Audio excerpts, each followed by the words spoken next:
So, all right, slow leg peace. Coach Nazir is here trying to get this audio and other stuff straight, so we can quiet, let the ladies talk to me. Smell like a piece, Coach Fatimah. Smell like a piece, Coach Nyla. We're gonna focus on you right here because you know that's YouTube, Facebook, what's going on, family. Give you some time and give us some time to get a little bit more together with the technical difficulties that we're having. But if you can hear us clearly, then give us a thumbs up. You know, IG, we see you over there. Give us a thumbs up. You can hear us and everything else. Well, we got this other elaborate setup trying to be, you know, many different places at one time. Let us know where you guys are watching us from. Yeah, what country? What time zone? What city, state? Where you at? Is it early for you? Or is it, you know, sunset time or a little later? Where you at? And feel free again to share the video, everything else. Yes. Inshallah. Sharing is caring. We'll get started in 8 minutes. Things together up in here. But yes, definitely let us know where you guys are watching us from. Feel free to share. Feel free to share on different social media, channels, and all that other good stuff. So, yeah. So the intro, get ready after that.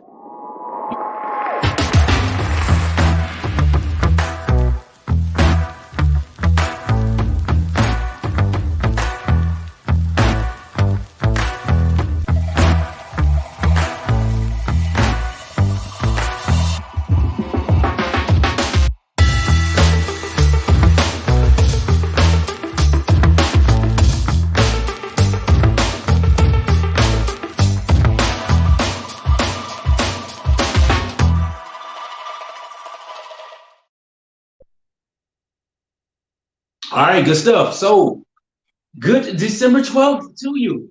All right, good Sunday. Again, it's Coach Nazir.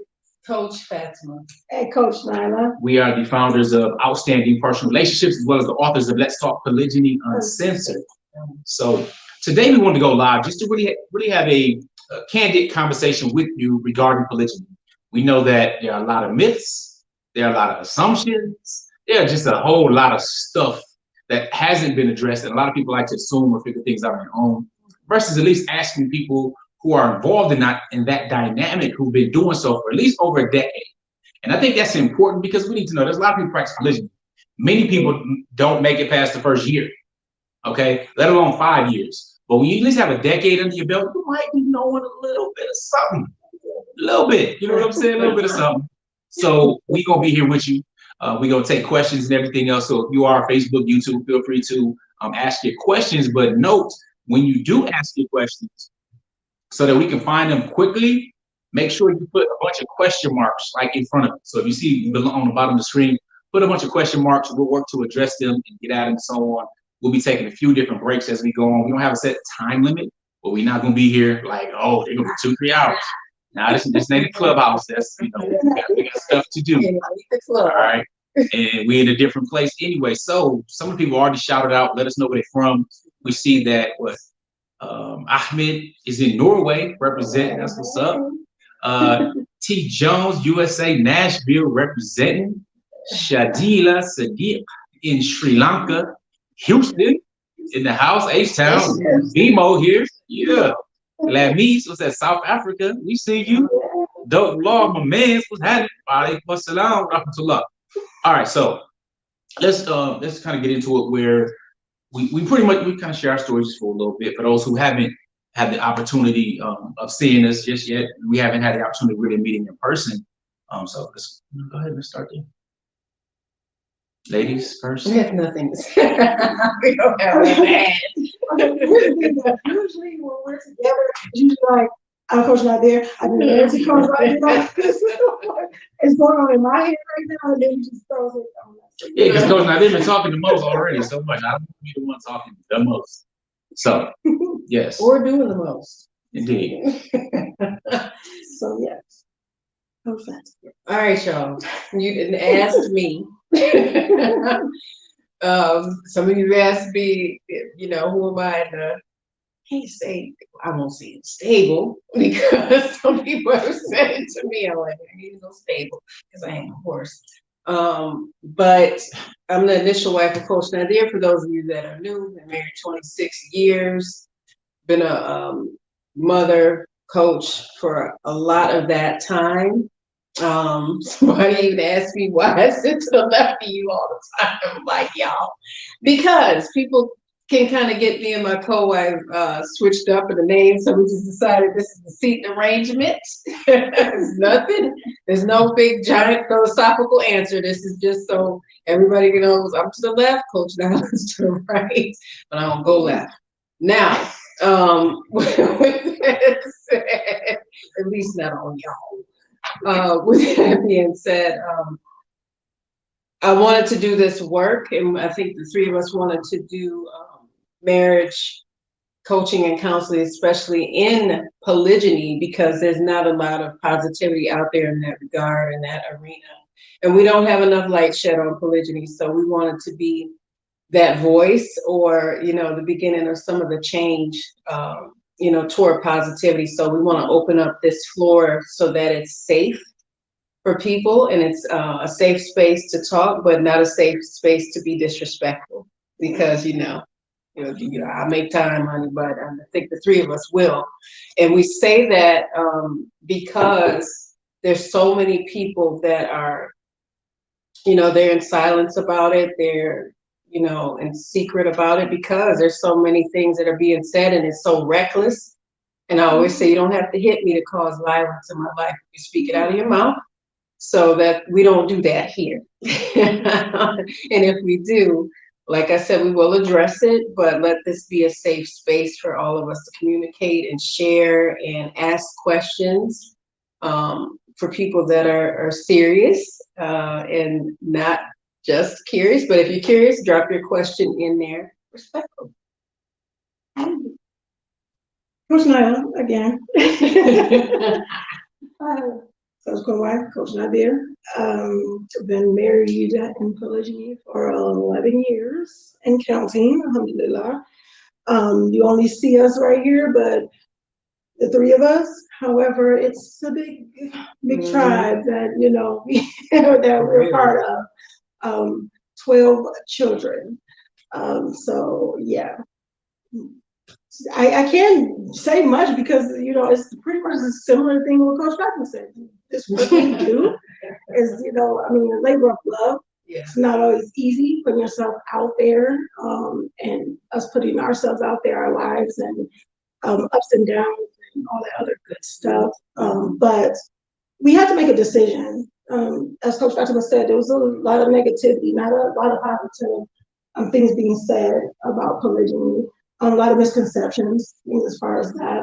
So we decided that, you know, we could be in secret. We could do our own, you know, our own thing without letting it be known to the world what we do and how we do it and everything like that. A lot of successful polygynous families have done that. Because, you know, it's easier to not let people get into your business. It's a lot easier to be able to deal with, you know, your own growth and ups and downs. It's hard being under a microscope, or, you know, being for everybody to see. So you're going through your growth still. I mean, we will never say, oh yeah, we made it. This is where we are, and there's no more learning to do.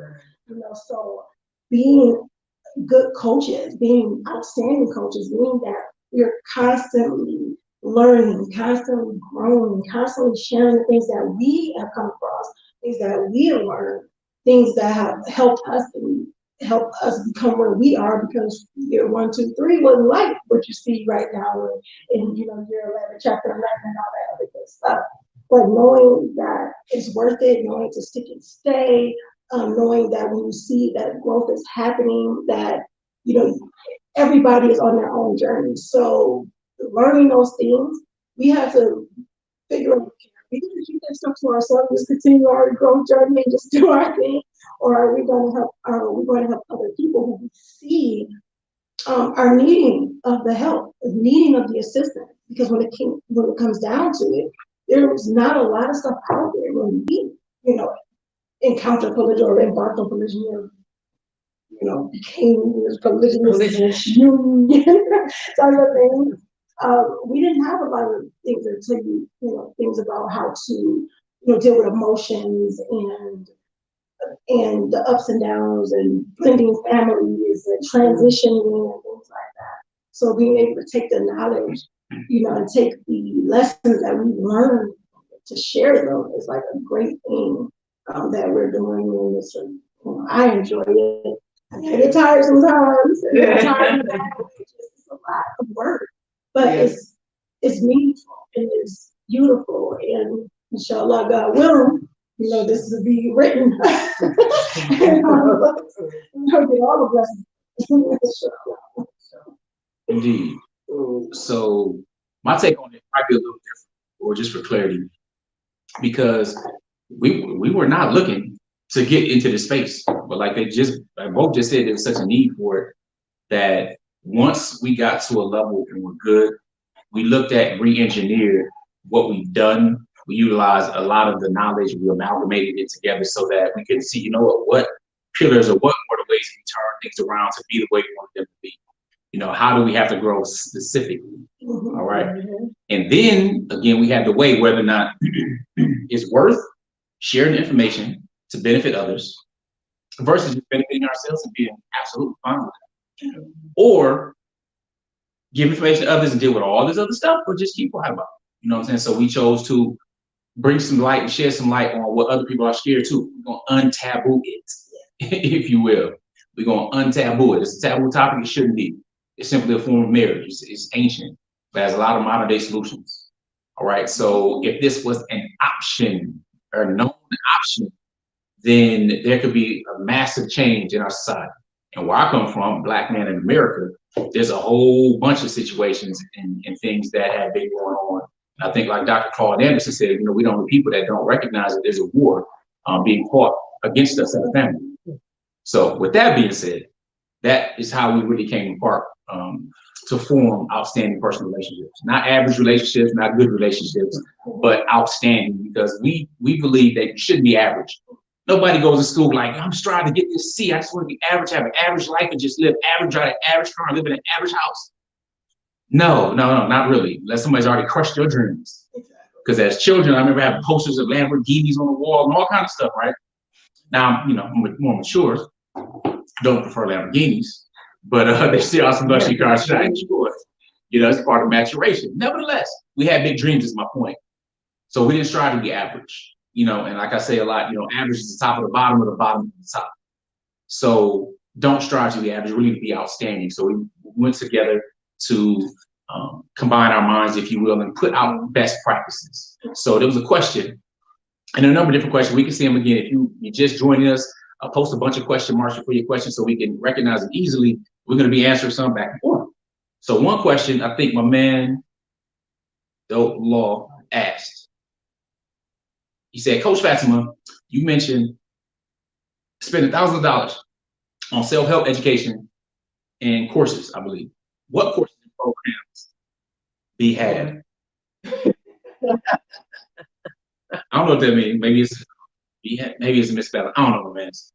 But okay, what course had the most impact on you? 3, if you remember. All right. I'll start here. All right, a little over 20 years ago.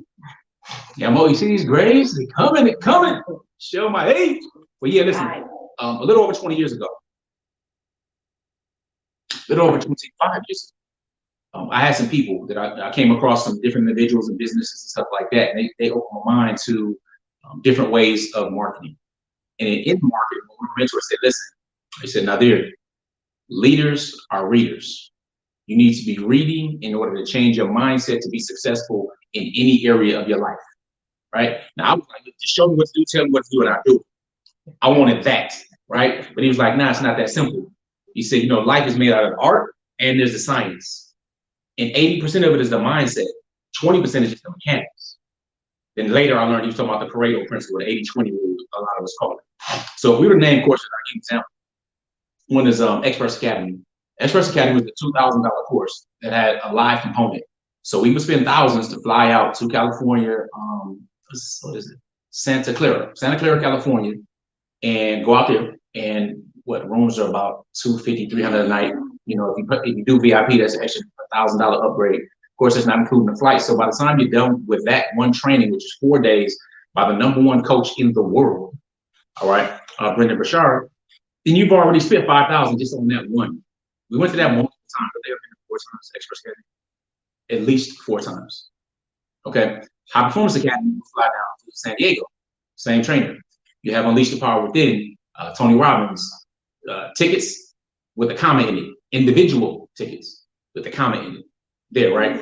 Then you have training from others. You got the whole personal development, whether it's on audios, whether it is the conferences in Chicago at the Rosemont Convention Center, with trainings with Robert Kiyosaki when it comes to money, getting your cash flow right.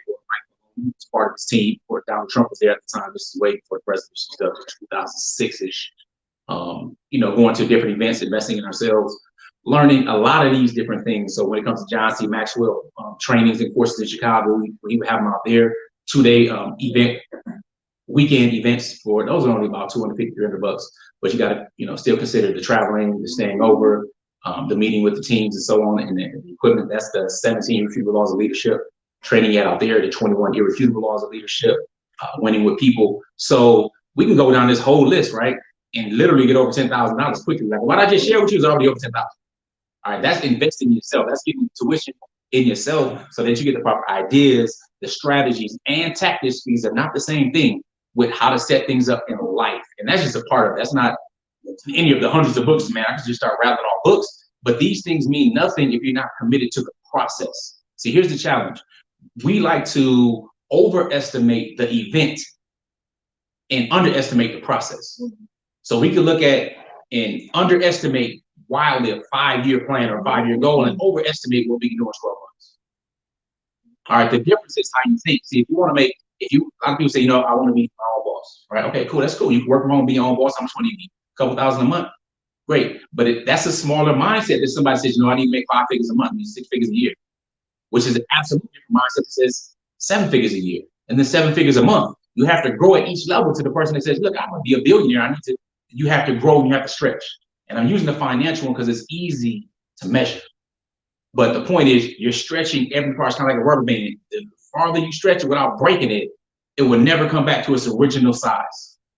So all of these things over these years, you know, continue to stretch it, and we continue to stretch, utilize all this information, kind of like Bruce Lee. Bruce Lee was like, look, there's no superior martial art. It's not just Kung Fu or Jeet Kune Do. He made Jeet Kune Do. Jeet Kune Do was just a collaboration of what he figured was the best from these different martial arts styles and put it into one. That's it. So simply what we're doing is taking our own life experiences, what we've learned, what we put in play, things that work, learn from the things that didn't work, also learning from those who teach best practices and understanding we have to get better because the better we get, the better we are better in our own personal relationships. So now we create our own products and we help people. So now they already do coaching, they do counseling. We got True Queens course. We have the Kings and Kingdoms course. And what that does for you, for those who are serious about getting better, is that shrinks the timeline from 20 plus years into 6 weeks if you get into it and you engage in it. Now you go the long route, you can pay all the money and all that kind of stuff, and then you'll be counting the gray hairs on your face. That's cool, that's okay. Well, my mentor told me a long time ago, look, now there are people have written books about all these experiences, all these challenges and all these things. Why waste your entire life, 50, 60, 70, 80 years trying to figure out how to get it right when somebody else already messed up their whole life and wrote a book about it that will help you during that process? So I hope that helps, bro, because it's a whole lot, you know what I'm saying? But thankfully, you know, we have the ability to put things out and benefit there, but I want to share, I know I've talked a whole bunch on it, but I covered it. We did most of that stuff, most of those together. Anything you want to add? I was just thinking about the different programs that you're saying. It's taking me down memory lane. And we still are involved in personal development. We're still in courses and taking courses that they teach in different universities. We still take therapist courses and psychotherapist courses, psychology courses, and we're not doing it for a master's or any type of degree. We're doing it to get better ourselves, and it can happen to benefit other people. That's just a residual part of benefits. Yeah. So yeah. Continue in education. All right, cool. All right, got some more questions. We jump to the questions, or do we have anything to talk about the importance of the education piece? These questions, we got a few more. All right. Understand, there's a quote, I think it was by Mark Twain. He said, never let schooling interfere with your education. See, these are principles, these are concepts. So when someone says they're highly educated, what they usually mean is they're highly schooled. So university degrees and so on and so forth, and that, right? That's what they normally mean. When I look at highly educated, I don't look at that, excuse me.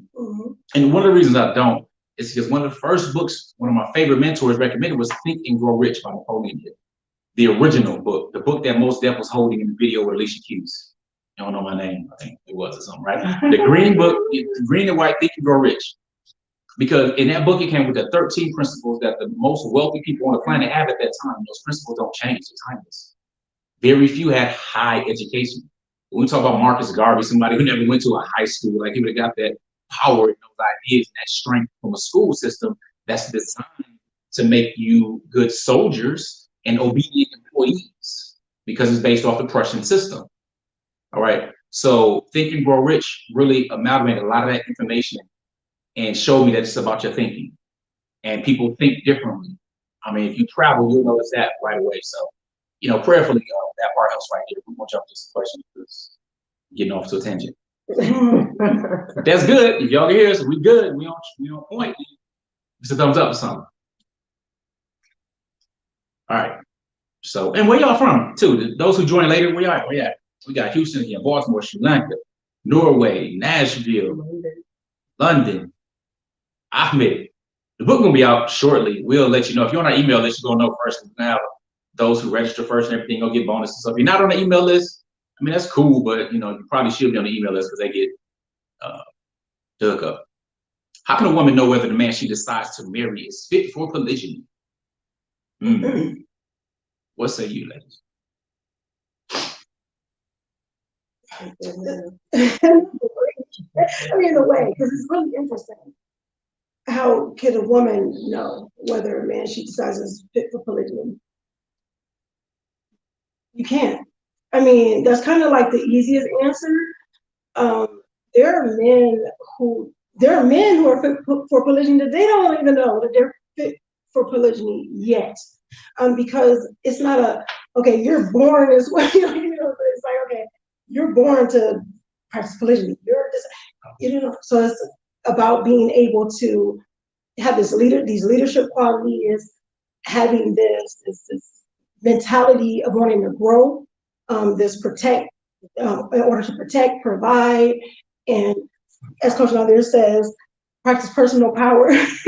So these different things. However, a woman can't tell a man if he's prepared, if he's fit for that, if he's ready for that. I know a lot of us want to control that narrative and say that, okay, well, he doesn't have this or that or the other, or he's not doing this, that, and the other for me, so he can't go and practice polygyny or these different things like that.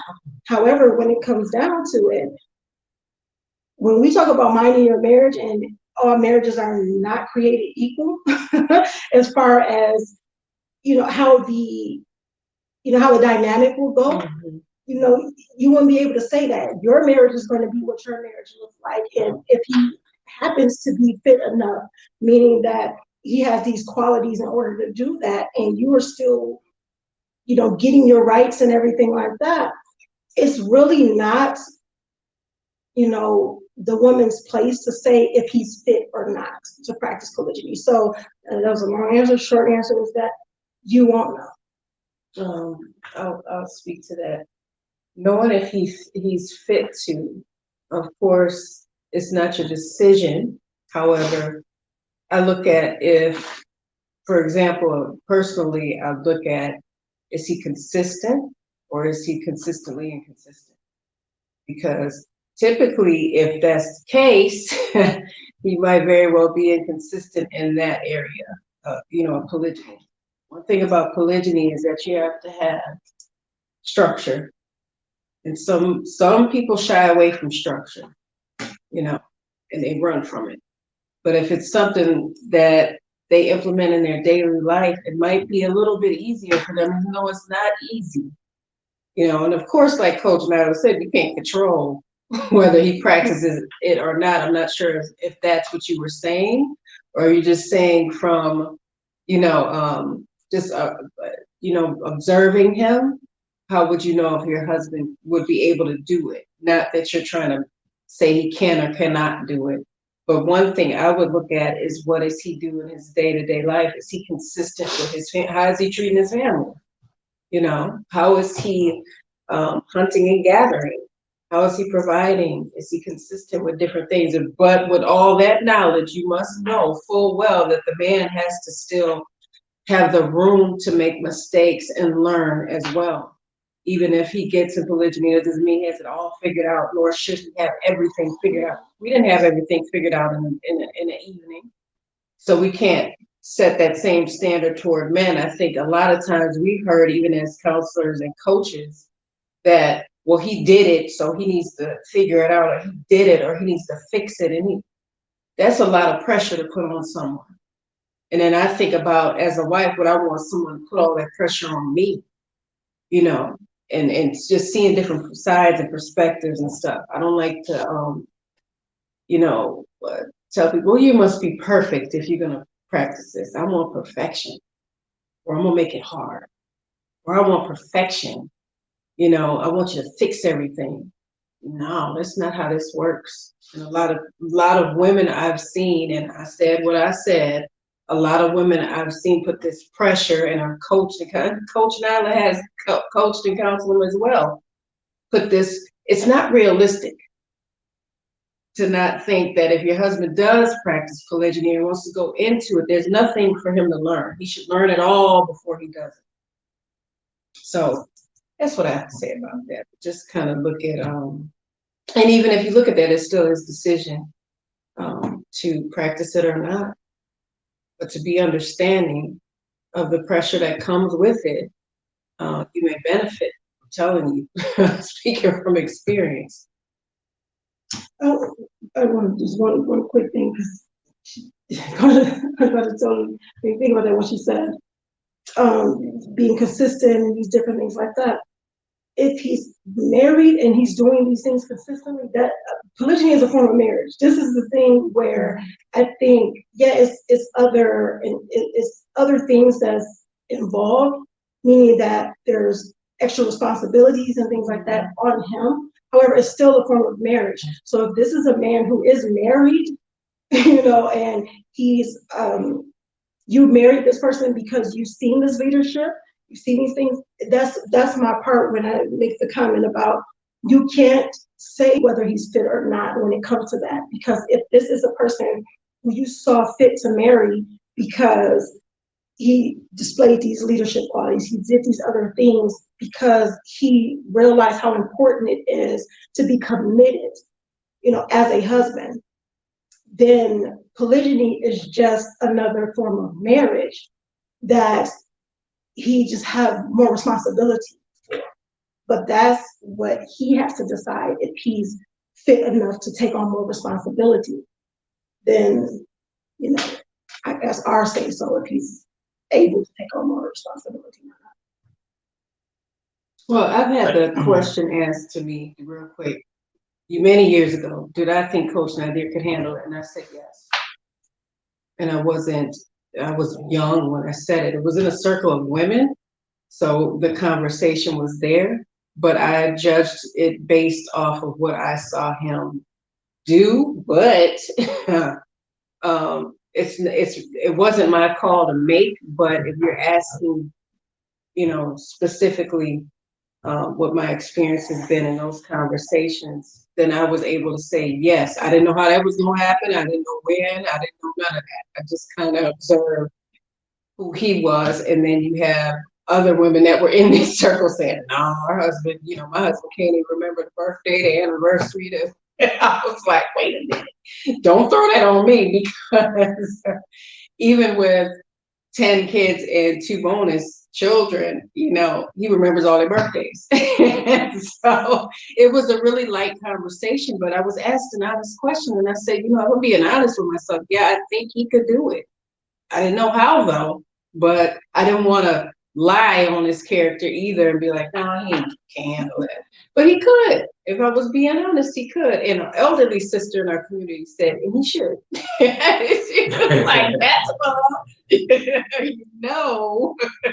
He kind of should do this because, you know, our community just as a whole, and it was really deep when she said it, because she was directly speaking to me. And I'll never forget it. And she was like, you know what? Yeah. We was talking about a brother that was practicing polygyny, and she just looked at me very seriously and she said, so should your husband? She was just being honest. I wanted to get mad at her. It was the truth of the matter in the conversation, and she just was really trying to make me see that it's rare sometimes to find someone that could handle it. And for her to say it, she didn't give compliments very easily. She said that to me, so I had to, you know, go, wait a minute now. But she was right. She was right. Alhamdulillah. All right, so here's my 2 cents on it. Sister, how can a woman know whether the man she decides to marry is fit for polygyny? One way, if he's already practicing polygyny well. If he's already practicing polygyny well, then you were like, no, be pretty fit for polygyny. Because you're not going to know, because there are different dynamics that everything changes. All right, you go from monogamy to polygyny. There's a lot of different dynamics. There's a lot of stuff you don't know. You got to figure out. There's not a lot of resources, but we here. I'll say a personal relationship. Anyway, you know, we here provide some resources, but there are not a lot out there. Not a lot of examples in the community, let alone positive, right? So you won't really know. So there's going to be a time or transition period where you're learning and figuring these things out. All right, because the only other things you can measure are what I call the measurables, and then there are the intangibles. The measurables are time and money. You can see that, look at that, all right? And then there are the intangibles, the emotional intelligence, the leadership, the effective communication, all of those things. All right, you can't measure that until marriage anyway. And then when it comes to polygyny, it changes, because with monogamy, you're not forced to stretch. You're not. I'm married, it is what it is. You can just sit back, kick there, and you know, that's it. You're not forced to stretch. As a man, now you got polygyny, now you got these different dynamics. Now you're forced to stretch. If you're gonna practice it right, and you want to be a man, you want to be better, you're gonna have to make different decisions and grow. Because now you're not just growing by adding a person to your family. Now you must grow as a husband. You know what I'm saying? You're forced to do so if you want to do it right. So preferably that helped, inshallah. Okay, so my brother asked the question. But Benny Yisrael says, when I ask one of my women a question about something, she goes into sharing her emotions or explaining herself and not answering the question. That's part one. You can put part two as well, saying, is this normal? Should I be more understanding? Lastly, how can I handle this better? I guess the question would be, how are you handling it now? And is that normal? Okay, let's go back to us. What is it? You ask her a question. Oh, okay, say again. Okay, my bad. He says, I try to be very understanding about it, but it really burns my patience and I can get really irritated. All right. All right. So you ask him a question. See, this is a generalization, right? So we're gonna have to give you a general answer. You ask a question and it gets into emotions and all this kind of stuff. We know generally that we talk about men are more logical, women are more emotional, and so on. We're all emotional, okay? But we have different tendencies when we come to communicating or when we communicate. So with that being said, women like to talk generally more about how they feel about a certain situation, depending upon understanding really their personality types. You have some women that want brevity, get right to the point, straight shooters, right? Rare, but they exist. With that being said, do you know your wife's personality type? It will behoove you to learn it. Whether you go to 16personalities.com or if you go to humanmetrics.com, go check it out, see what the deal is. Find out your personality type.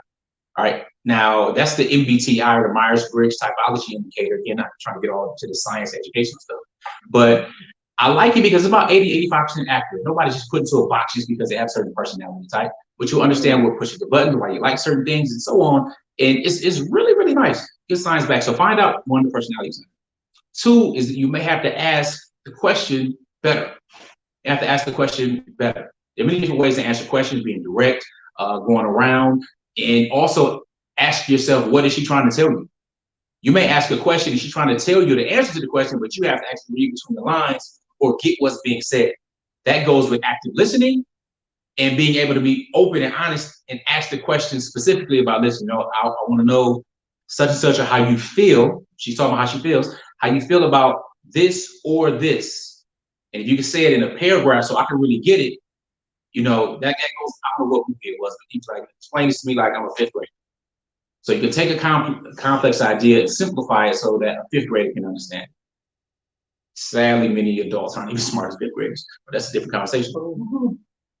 So thinking about that, then at the same time, when it comes to patience, it depends on what you're asking, man. You know, I'm not asking you to ask that in a whole bunch of detail, but I'm just saying it really goes in knowing the personality types and then what type of question and stuff is it, what type of energy and vibe you're giving off to hear and relate to that as well. So everything on that you would think on. But patience, I think patience is important. Again, it depends on what it is. If you have something that's got a simple answer, then you get this all beating around the bush type stuff, I could absolutely understand being fascinated, which, you know, use the word fascinated versus frustrated. It puts a different energy to it because words, of course, have power. So asking, explaining how you feel about not getting a direct answer might be a better way to deal with it than you didn't answer the question, or that's not what I'm saying. You go around all this type of stuff complaining about what just happened.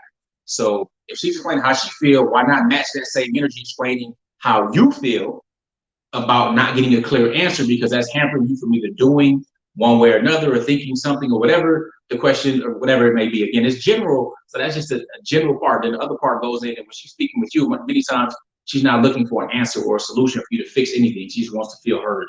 So it's just listening without even offering stuff. You know, I know that's not what you're asking, but that's a good tip for men in general. A lot of times women just want to feel heard. They don't even want a solution. You know, they might even know it. They just want to be like, oh, this is a great conversation. But they spoke 90% of the time. So really, you know, it was more of a one-way conversation, but you're doing your job with communication, if you're effective listening, making a person have the ability to feel you're approachable and feeling heard. And sometimes women just want you to say it'll be okay, I got your back, and not a bunch of other stuff. Indeed. All right. Did your family, let's say, lose a lot of family and friends, relationships because you're all in a polygynous family? I didn't lose any family. I didn't lose one friend. Because if I lost them, they weren't there in the first place. That's how I look at it. So, like the people that love us, they loved us regardless. It was like, as long as everybody's safe, happy, healthy, as long as you all are happy, great. And the people that were friends, I still have them. And many of them helped me in the earlier years, a great deal. And the ones that you think are friends sometimes and you lose them, you'll start to see these little red flags before polygyny ever happened. And then you go, ooh, you were my friend way before this. You know, so I don't feel like I lost anyone of value. And that's kind of how I look at it. The people that love us all are still here. And the people that wanted everything to work. We're very funny about that word family, because some people are relatives and some people are your family. Relatives gonna do whatever. I wasn't looking for them to validate me anyway. It takes a lot for me to look for validation from people that have lukewarm feelings for me. I just don't look in those places. So the people that love us are still here. The people that support us all are still here. And the true friends are still here, because the other ones the relationship was fractured way before polygyny. That's been my experience. No, I'm introverted. I don't have many friends anyway. No.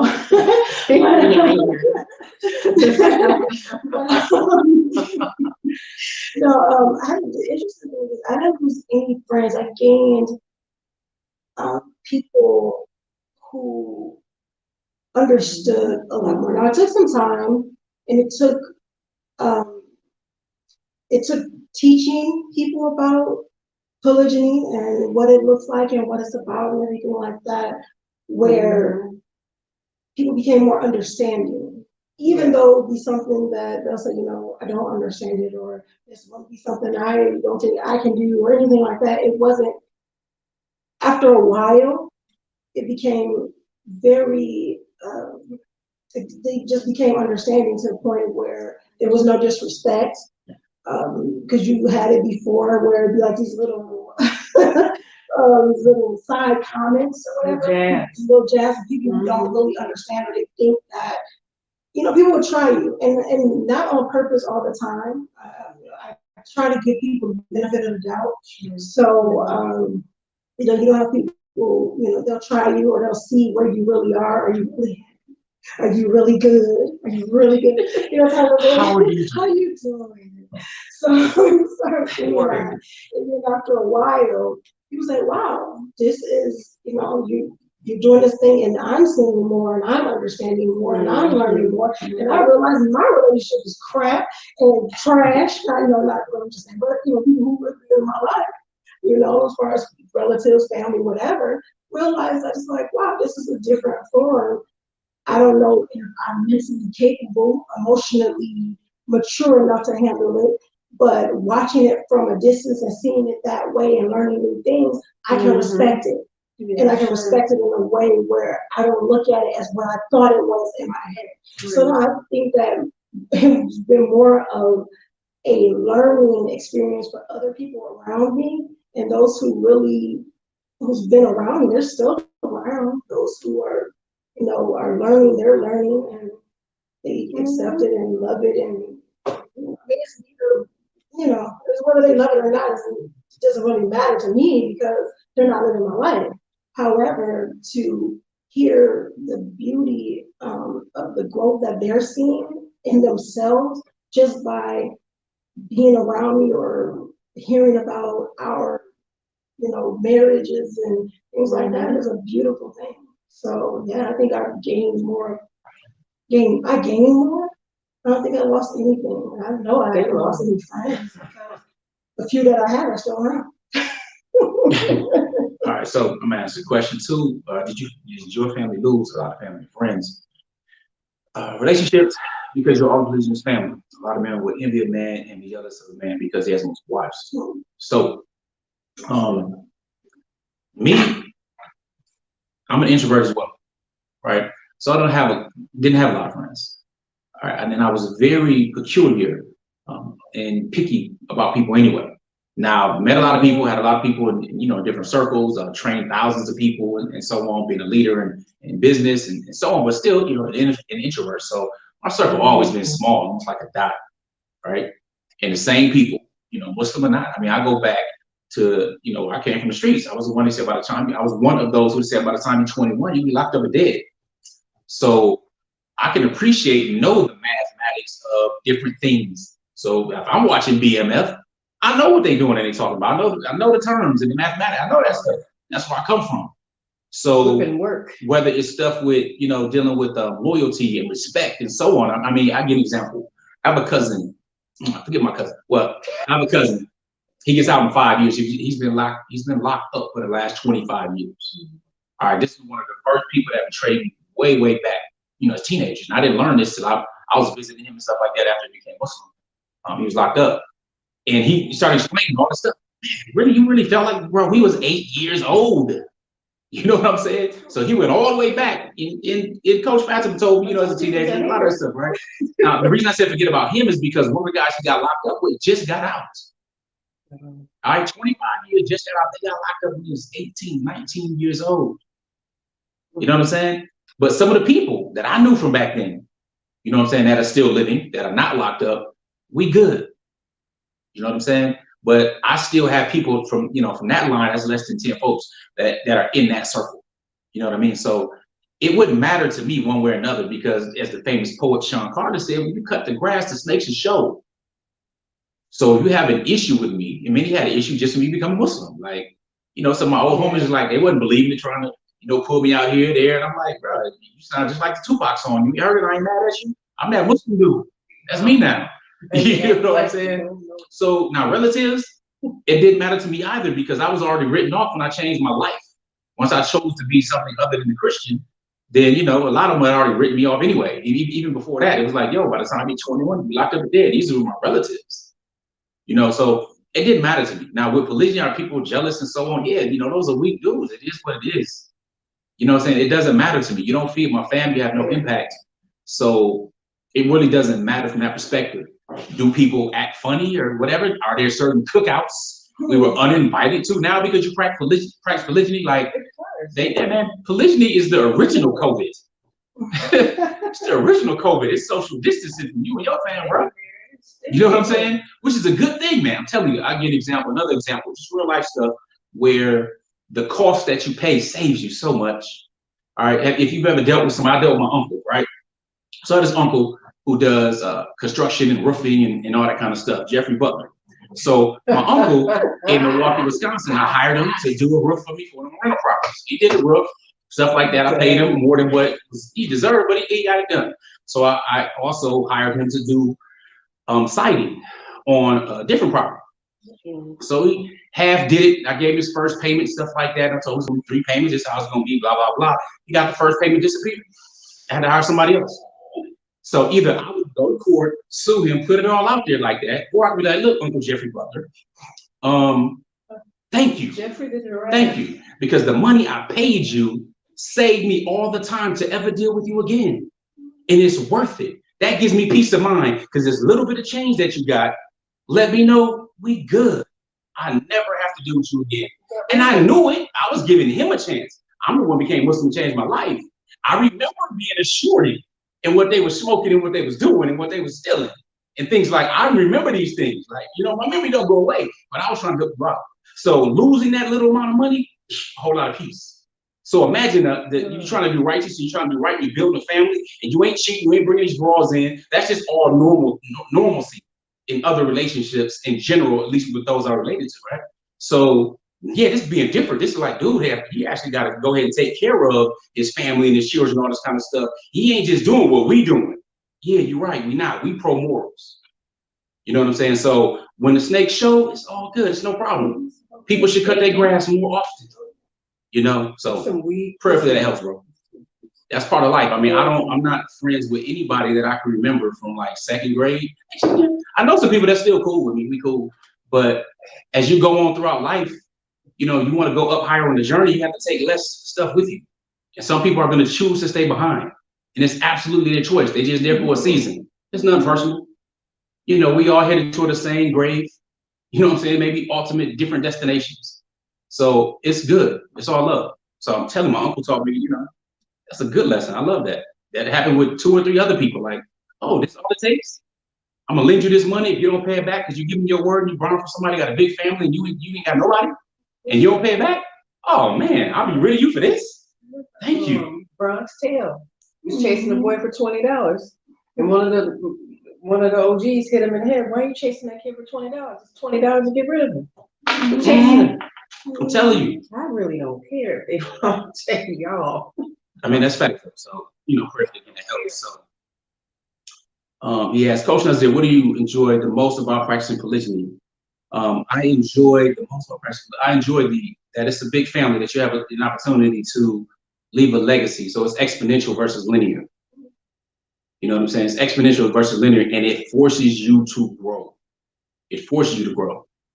You know, somebody's like, all right, I'm married, you got a job, come home, pay the rent, chill, you do this and do that. It is what it is. You're not forced to do anything. Somebody's like, okay, we have 2 kids, or she say, I have no kids no more. That's just kind of the end of that. That is what it is in society.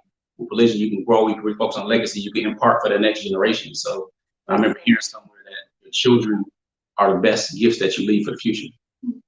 But I also think polygyny from, you know, just from a wife's perspective is what I like about it is that it's getting back to basics. Because this is how it was in the beginning. So it's so taboo because people quit practicing and got away from it, created laws to block it. And I'm speaking to a lot of and coaching and counseling and being interviewed by sisters that are African and telling us that this is normal to them. This is not a thing. It's not a huge deal. It's not the end of the world. And just to feel how peaceful they are knowing this is how I was raised. I don't understand why this is not practiced in the West. So to return to something that our ancestors practiced and nobody had an issue with it is incredible to me. I think of all the decades that have went by, and I'm like, I probably got some, I'm sure I have some male ancestors somewhere that, he's gone, dead and gone now, but I think about how many of them did practice polygyny. I heard my grandfather had 3 wives, so hopefully when I talk to my other uncle, that keep it real, that never was he was on the other side of that game, he could fill me in because nobody want to talk about it. The women don't want to talk about it. Right. The men are fine. Let's get that. But then it put pressure on them too to step up, like my grandfather stepped up. So, and also Dope Law, man, email us on support at outsidepersonrelations.com. Email us. We got something for you anyway. Appreciate the super chat, $20, man. Appreciate you, bro. So T.I. Shift G. I don't understand when this say the name, so I think polygyny is not practiced in America. Honey, how well, much time one second. We're gonna talk about that in a second. We'll come back to you all. And walaikum salam wa rahmatullah, and add me to your du'as that I've been seeing on IG. Come on, with program software just yet. Beautiful. But so here's the question: did you guys ever share a home? No. My husband wants to practice religion, but I want separate homes, and he wants to share a home. We only shared an Airbnb and a husband. Husband, hotel, Airbnb. Yeah, I think it's it can work in the same house. However, I'm a strong believer that women need their own. They need their own spaces, their own houses to design. Queen got to be a queen of her own palace. You know what I'm saying? That's at least for the way we do it. And of course, we have a big family, so you see us 3. That's different. We got, if you put all those together, it's 15 of us. And now it's actually another one now because grandparents. Yeah, grandma getting old. You know what I'm saying? So that being said, I think it's the best practice way. The ones that I've seen be most successful are the ones who have their own homes. And usually if they get older or something like that, older in age, maybe they could merge. And some people just merge and don't want a bunch of kids and so on. So, you have to have that discussion to come to some type of understanding and agreement, because it can be very, very challenging with many different types of dynamics when it comes to living in the same home. And another thing is too, we have grown adult children and then we have littles. So the soundtrack of the 2 houses is different, Mm-hmm. So we're as wives, we're in different seasons of our lives, So we got Coach Nyla has a 20-some-year-old son. I have 20-some-year-old daughters, and it's like we're in different seasons, but she's still in this season where you have a 3-year-old running back and forth. So he has to be accommodated, for being little and you can't have him getting run over by all the grown folks, So it's like he might throw us down before they throw him down, because that brother, he just come out of nowhere. But we have the households, period, have different needs because of the different ages of the kids. So we have to be mindful of that as well. That it's not, what is it? It's not 12 kids of the same age. It's like spread from, 26 all the way down to 3. So the houses are set up different because of that too. Okay, there's a question from IG. What she said? I don't. You said why does the U.S. practice polygyny? You said why? Okay. America? Why doesn't the U.S. practice polygyny? Okay. Short answer, there's a very good book called Public Vows by Nancy Cott, or Dr. Nancy Cott, Harvard professor, white lady, Dr. Harvard Nancy Cott. Why is that important? Because she's talking about the branding, if you will, of the United States of America. And it's reasoning because there was already a polygamy bill put on the floor of Congress a long time ago. And it didn't make it, but there was clearly a reason for that, because it makes men responsible for their pleasures. You know what I'm saying? Not just, oh, here's this and there's one. Anybody else, you can have as many as you want, but you're not responsible. So a whole nother thing. But her book is very good, very credible. And long story short, the reason is differentiating itself from the rest of the world. Just like the United States used pounds and inches and ounces in the imperial system versus the metric system. It leaves everybody else behind, Fahrenheit versus Celsius and all that. Yeah, they want to be different. So, and they were the height of white supremacy. So it's all tied in, but her book goes into it with historical data, detail, bills, all that types of stuff. So feel free to check her book out. that will give you a good answer. And I would suggest studying, because just hearing it for us, anybody else, it sounds good or whatever, but study for yourself. The law says, where do you buy your clothes from? I'm interested. This is the first time I've ever heard this. Let's assume something like that. No, it's usually these ladies, these queens, like, oh, the hijab, please do a hijab tutorial. Oh my God, girl, that's everything, all that stuff. Where I buy my clothes from? Man, put this, Amazon. Amazon. Coach Nazir, yeah, I don't be dressing. We like to shop online, y'all. Most Amazon don't like shopping. Like for all but Asian styles. Or Super 150 suits. All right, so whether it's some Enzos, I really like Enzos, but that's not related to this. So that's funny though, but that's what's up. All right, what are some of the conflict resolution techniques you all utilize as a team or individually? Good question. What are some of the conflict resolution techniques you all utilize as a team or individually? I think one major thing that we've stressed a lot, whether it be within your own marriage, your own monogamous marriage, and then the co-wife relationship. We talk about having hard conversations and making those top priority if there is an issue. That word conflict. I don't like to say what's the problem. I'd say what are the issues. What's the issue? Because then it kind of brings it down a little bit. It brings the stress and anxiety of it down, and then we can. But it doesn't take away the fact that it's important. So we do our best to have those hard conversations, and we invite them, and we let the other know it's okay, and we let each other know what we're going to be talking about instead of blindsiding. I gotta talk to you and creating all this tension and all this anxiety around any topic. We just had our family meeting today, and that's all members of our family.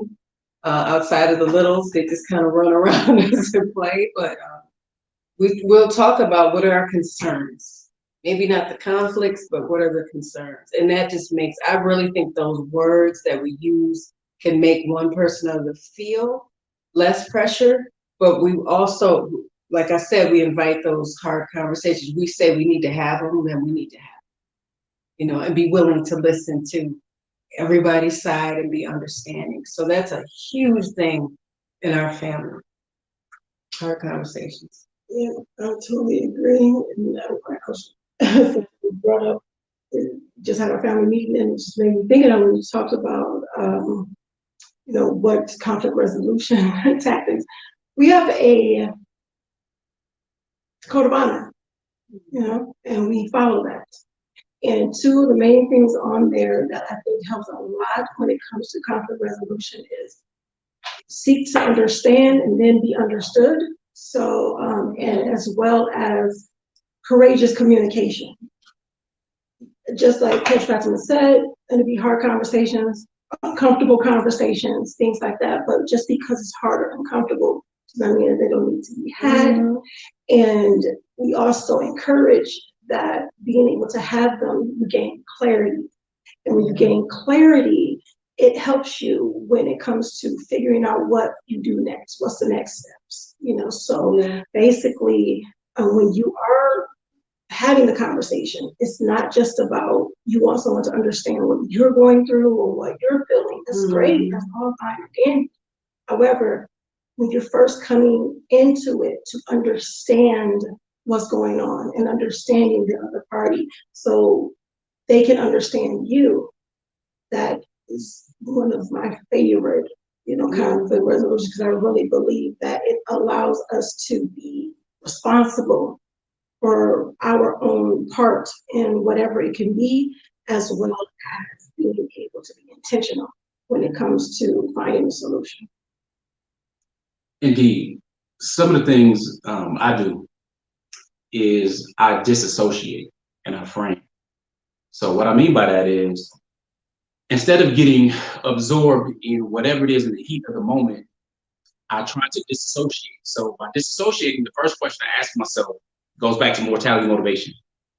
So I'm asking myself, how important is this in the whole scheme of things? All right, if I were to be in a car accident, she would be in a car accident, was in a hospital and laid up, and I'd still be mad at her, like, you know what, we still need to argue and finish this argument. You know what I'm saying? I need to know if it's to that level. Okay, it's Right. very, very important because we've already been through different things. We've been through triumphs, and a lot of triumphs, which is good, and then a lot of tragedy, which don't look good. All right. So we've been through deaths, we've been through shootings, we've been through accidents, we've been through terminal cancers, we've been through things, we've been through what's called life, right? So when I disassociate, I ask myself, how important is this thing right now, right? And then, how important is this person that's bringing it to me? Clearly, I'm married to these women, so I love Coach Fatimah. We go way back. I love Coach Nyla. We go way back. We love each other. You know what I'm saying? So I need to know at that moment, they're not my enemy. Mm. Okay, they're not my enemy because my enemy has a different type of conflict from me. All right. So knowing me, I need to control that. Why? Because I'm the man. And as the man, I am a man. That's totally different than a woman. They can get upset, they can yell, bitch, moan, cry, all that type of stuff, right? But as soon as I raise my voice on something, it's totally different. You know, just like they call it the dad voice with the kids. They can say all this stuff to kids, and I'm like, hey, totally different energy, Yeah. right? And I have to be aware of that, especially in conversation, because now if you're coming to me or coming at me, or I'm feeling you really disrespecting me to the level where somebody on the street, the internal reflexes come in. You know what I'm saying? Like, I don't get in conflict like that. It's been a while for whatever reason, right?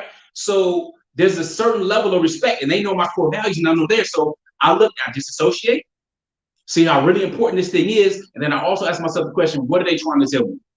Because they can be talking, saying stuff, and not really getting to the point, but you have to ask yourself, what are they really trying to tell me? What are they trying to say? Many times you're trying to say, I feel a certain way about this, or I didn't like this, and I felt blah, blah. You try to figure this stuff out. You know what I'm saying? So conflict resolution-wise, sometimes you don't say anything. All right, you just have to recognize things will play out. So they'll play out to the fact that you listened, that you demonstrated something different in behavior. So again, you made them feel heard, or you express your point, even if you're right or you feel you're right, it may not be a right or wrong situation. Sometimes there's a better and a good situation. What you did was good, but it could have been better. So if it could have been better, that doesn't mean it was wrong. We have to understand that everything is not a black and white, right or wrong. So I like to use that quite a bit. All right, and then I change my postures. So instead of standing up or whatever, sometimes I just lean back, or I lean on the doorway, or I sit down. Just move, just breathe, being conscious of everything and how I speak.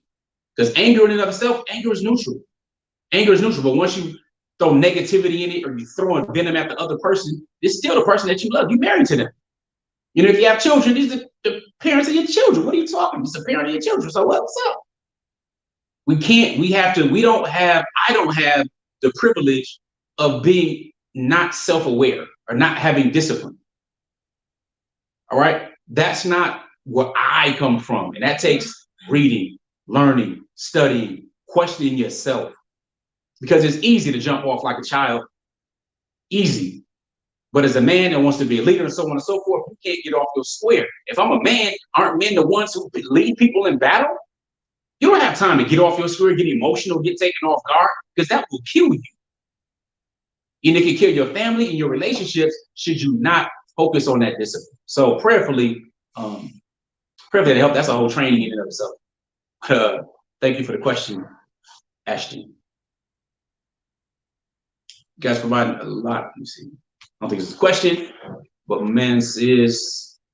You guys provide a lot of value by your video uploads every day on YouTube. He's very much grateful for that. Listen, man, it's an honor for us. It's a little bit of work. It's an honor for us, but we appreciate even more those who are proactive, those who decide, you know what, I'm gonna go ahead and get this counseling because I want to do it. I want this course because I know that we're gonna need some work and everything else.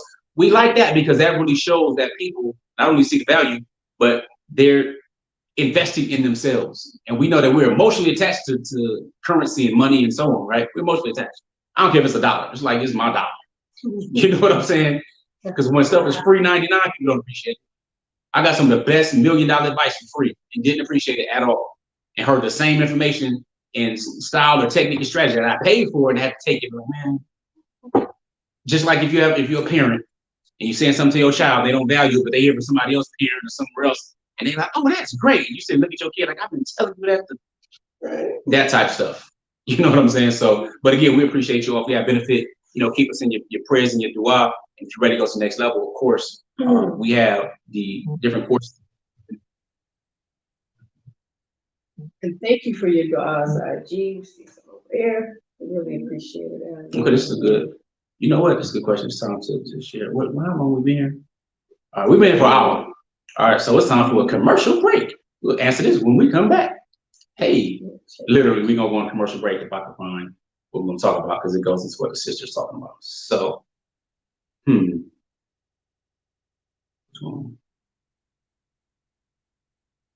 both of these. Okay, cool. Peace once again. It's Coach Fatimah. And I just want to step in here really quickly, and I want to say that I know that so many women face so many different challenges when it comes to marriage, and especially polygyny. I have faced some of those challenges myself in the 26 years that I've been married. And I understand what it's like to go through and overcome those challenges. And that's what I'm here to do. I'm here to help others do just that. So with that being said, I just want to let you know that if you want to coach with me personally or get counseling from me personally, please visit CoachFatimah.com for details. Now, I'm going to let you get back to the video that I interrupted. Once again, Assalamu alaikum. Peace. Pardon the interruption, but let me let you in on a little secret that wives, whether they are in monogamy or polygyny, as well as single women, have been using in order to create less drama and more fulfillment in their lives and their relationships. You want to hear it? Okay, they've decided to become part of my counseling and coaching programs. Okay, not everyone has decided to do that. However, I've been counseling and coaching women for years, and I've been helping them make strides in their relationships as far as communicating better, as far as minding their marriage and creating that life and marriage and relationship that they deserve and they desire. So if you want to add coaching and counseling to your personal development journey, make sure you check out CoachNyla.com, and I'll see you on the other side. Now, let's get back to this video. Oh, yeah, let's get back to the video. The live. That's what's up. All right, y'all like that? Good stuff? Okay, so the sister says, do you know any resources available for women who are seeking a polygynous marriage? No. No. We don't. Because we're not matchmakers, right? And when it comes to polygyny in general, it's a challenge. And here's the challenge. I'm a wali, right? We have, amongst us, I have 4 biological daughters and I have a bonus daughter, right? 2 of them want monogamy. Those 2 are currently married. 3 of them actually want to practice polygyny. It's my job to find men that are qualified, one, to be husbands, period. Okay? To be qualified to be husbands, period. And I don't make it easy. I don't make it easy. I'm just being real with you. All right? We're involved in a lot of personal development and everything else. So it's hard for me to vet people for my daughters who are marriageable age, let alone somebody in polygyny. Now, men are looking, it's not necessarily hard. Qualified men, depends. But as a resource right now, with the way the stigma and the ostracizing goes when it comes to polygyny, I can't point to anything specific with polygyny that doesn't attract, on one side, predators. Yeah. All right. Then on the other side, other people. I don't know.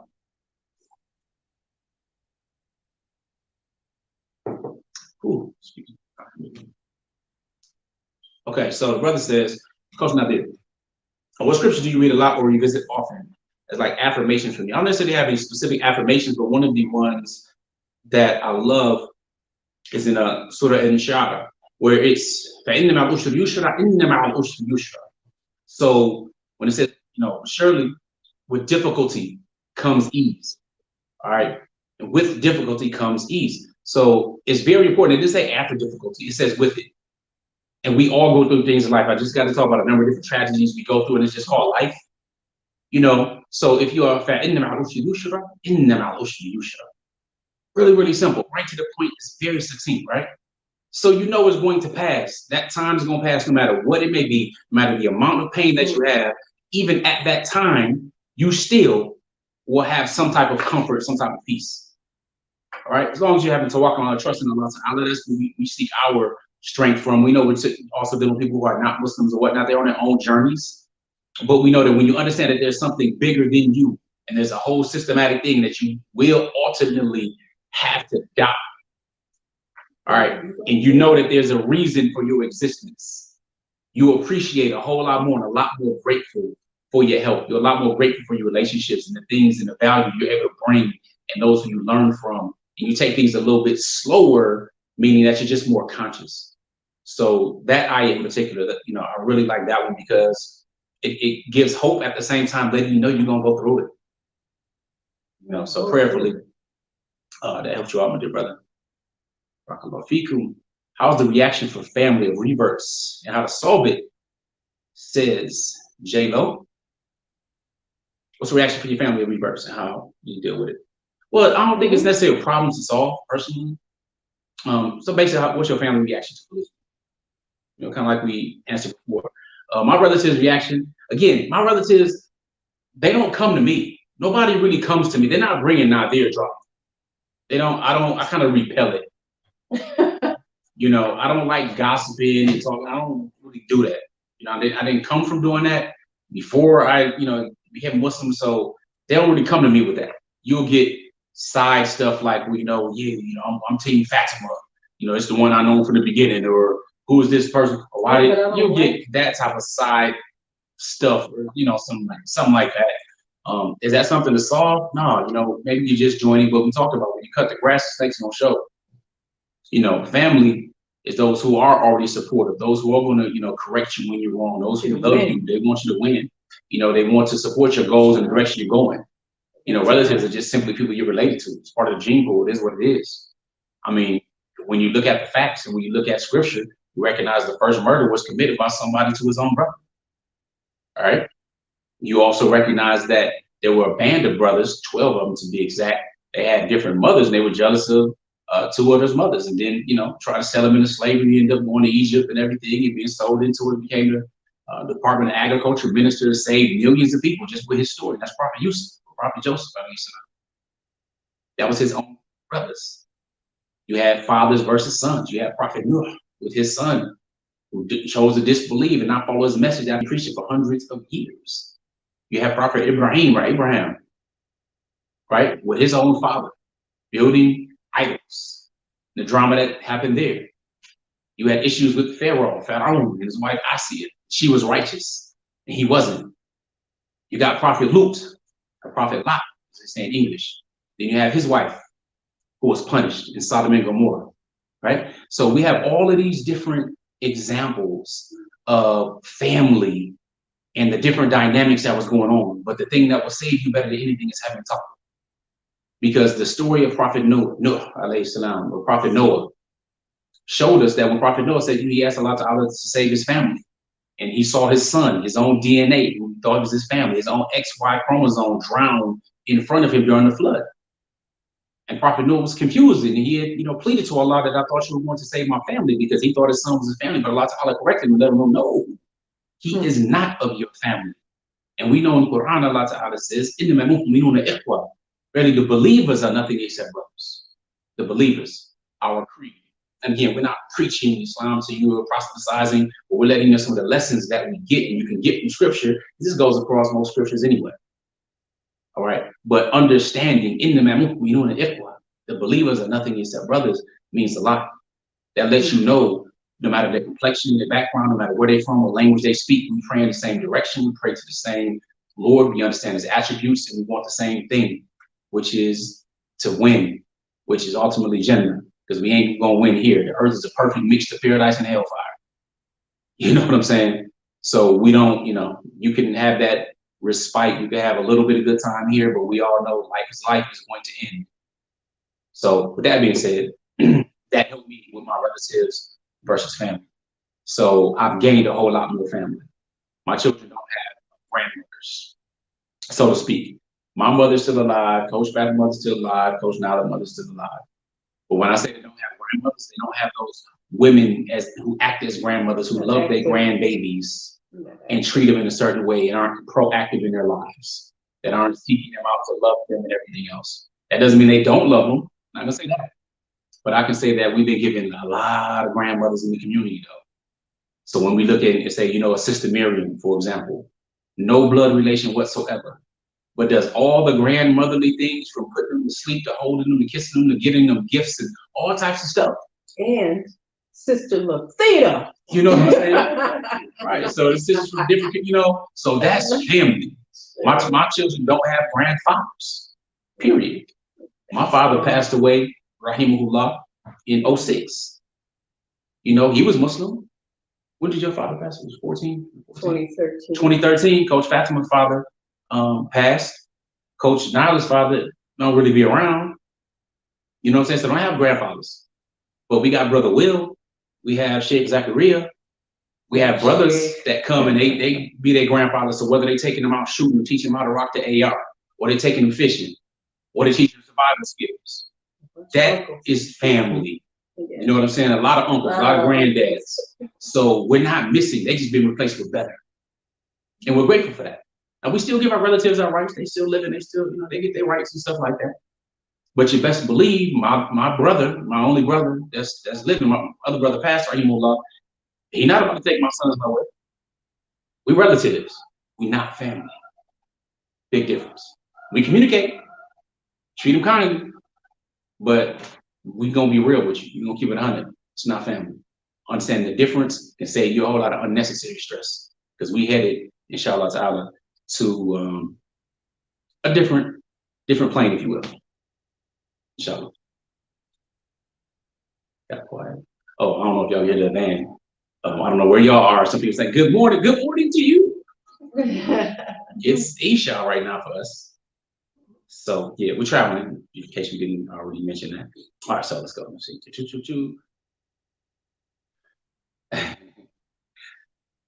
Okay. So Nikki says, what should I do? Now, know that we're not going to tell you what to do. All right, just know that from the get. Nobody should go to anybody on the internet just generally saying, what should I do? And then just take their random advice. But we kind of see you soon. I don't want this, but he would not promise me monogamy. Should I leave? I'll tell you what. It's a very intimate decision to make, and it's a big decision to make. And it's not something, you're not going to get one of the three of us to tell you, yes, divorce, because it is, like Coach Nazir said, we're not here to make you do anything. And that is indeed your marriage. So it's not our place to be like, yes, leave him. To follow up on the question. Is there a part two? Oh yeah, this is to you. To me? Oh yeah, this is to you. All right. You asked for it. Hey, I don't want this lifestyle. All caps. As y'all can see, if you read it, it's all caps, y'all. Actually, I'm super scared of ending up like Coach Fatimah. Oh snap! I'm Christian American and he's Nigerian. He does not come from monogamy and will not promise it to me. Is there more? I love him. Should I leave? I'm scared I'm gonna end up like Coach Fatimah. No. First of all, I'm gonna let you know something. You ain't gonna just disrespect my wife. And you absolutely ain't gonna like Coach Fatimah. Believe that. If you end up like me, that's a good thing. That means you act wrong. You've been qualified for that. So you can get and like me if you want to. It's just letting you know that when you talk to people, there's a certain level of respect that is deserved. You ain't gonna come for me. You ain't gonna come for my wives. And if you don't know, we got time right now. But if you don't want the lifestyle, I'm gonna let you know something. I'm gonna act like I'm talking to my daughter, only because I don't know your age, and I'm assuming that you lack a lot of maturity just the way you pose that question. If you don't want the lifestyle, you with somebody that give you the lifestyle, you probably need to move on to find somebody that want the lifestyle that you want. That's called being an adult and actually separated from something that you do not want. Are you mature enough to do it? I don't know. Now, if you don't want the lifestyle, that's absolutely fine. Fine, there's no problem. Okay? You can do whatever you want to do. Now, that doesn't mean you're not going to do it with someone else. Because that's the person that you really love, and he want it. He probably a grown man, and he gonna do it. And he didn't promise it to you to begin with, and you're gonna end up stuck based on your love. I ain't gonna raise him. All right, but you damn sure ain't gonna end up like Coach Fatimah if that's the case. Because I got shining on regrowth. Big thing. Anyway, so yeah, true. But nah, we don't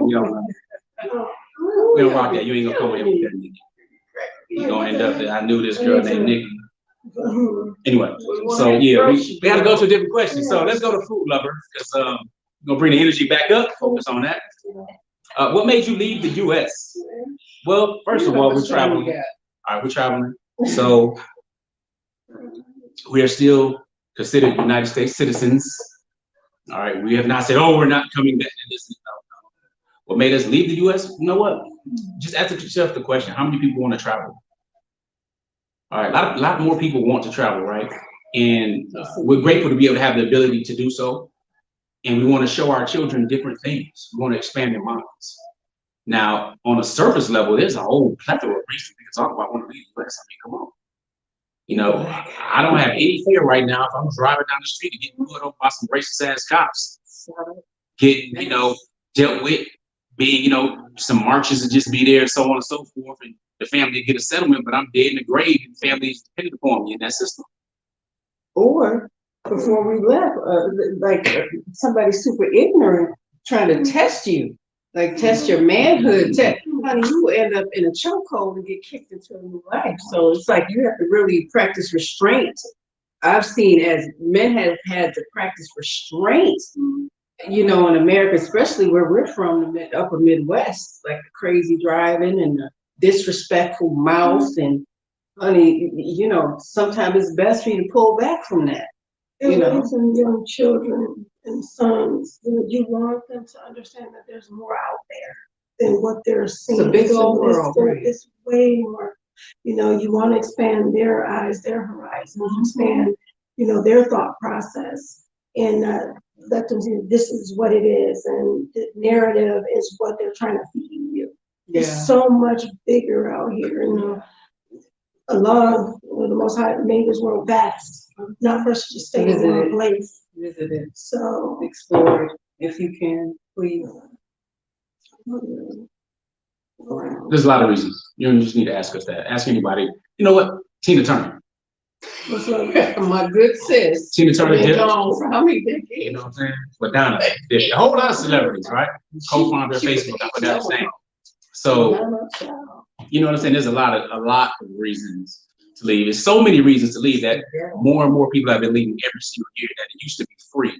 Now the U.S. charges you an exit tax to denounce your citizenship and bounce. And there are only two countries that charge tax for their citizens all across the world. It's the United States and Eritrea. So it's a whole lot of reasons. Ask my people. She's a bone thug. So, all right, really easy. Sheikh Uwais says, how many women can a Muslim man marry, and how can you provide everything to those families? A Muslim man can marry up to 4 women simultaneously. Excuse me, 4 women simultaneously. How can you provide everything to those families? First of all, he can't provide everything to the families. All right, the only one that can provide everything is the owner of all, period. All right, that's it. That's the only one you can be dependent upon 100%. Just understand that every single relationship will end in tragedy. Every single one. There's going to be death, separation of your soul from your body to the one who owns your soul. All right, so we got to understand that. And again, I got to think about the mortality part because that's very important. But when you're talking about how can you provide everything to those families, it's a general question. I'm thinking maybe it's talking about financially. It's talking about financially, and you have to increase your financial IQ, or your financial intelligence quotient. So you have to learn a new language, and not necessarily a new language like, okay, you're speaking Arabic or you're speaking Turkish or you're speaking Swahili or something like that. No, that's not what I mean. What I mean with finance, you have to understand languages. Yeah. So the language right now being spoken is cryptocurrency. It is passive income. It is NFTs or non-fungible tokens. It is gaming tokens. It is metaverse. Those are relatively new words in the financial world and ecosystem. So understanding trading in and of itself, whether it's dealing with stocks or crypto, what have you, is a whole process. You can do it there financially. However, a man needs to provide a lot more than that. So it's guidance, it's leadership, it's security, it's emotional intelligence, it's a whole bunch more. How can he do that? He can do his best by getting better, by focusing on getting better. Matter of fact, and that leads me to something else. I want to say something really quick before you go on. Go ahead. About the mortality. I remember I can never forget it. My sister being extremely sick, she passed away of brain cancer when she was 13 in 2001. And I was so distraught before she even passed because I knew it was coming. She had had 2 major brain operations at that point. They said they couldn't do anything else for her. I helped raise her, so we're the oldest bunch. All 3 of us are the older or the oldest. I feel like I'm the oldest because my brother set up anywho. But I remember being so distraught, and I remember telling Coach Nazir, I said, they said she terminal. Like, that's it, it's a wrap. So we need to start saying our goodbyes and planning a funeral and stuff. And he said, we're all terminal, not just her. So I found then when I put it in the proper perspective, especially as a Muslim, you know, we know that, but we don't say it. we don't talk like that. We don't say, oh, we're terminal. We all are indeed. So we don't have all this time. See, people think they got all this time laid out in front of them, and they'll be able to seize it whenever they want to, and they can heal whenever they want to, and fix stuff whenever I want to. You don't know when your time is coming. You just better know your term. You know, so it's best to get in the game now and not wait. Because I think of all the time I wasted not getting in the game when I needed to. You know, but then I feel like the growth happened at the time it was supposed to, but I wish I would have just embraced it sooner, then I would have healed quicker. So you all need to understand terminal.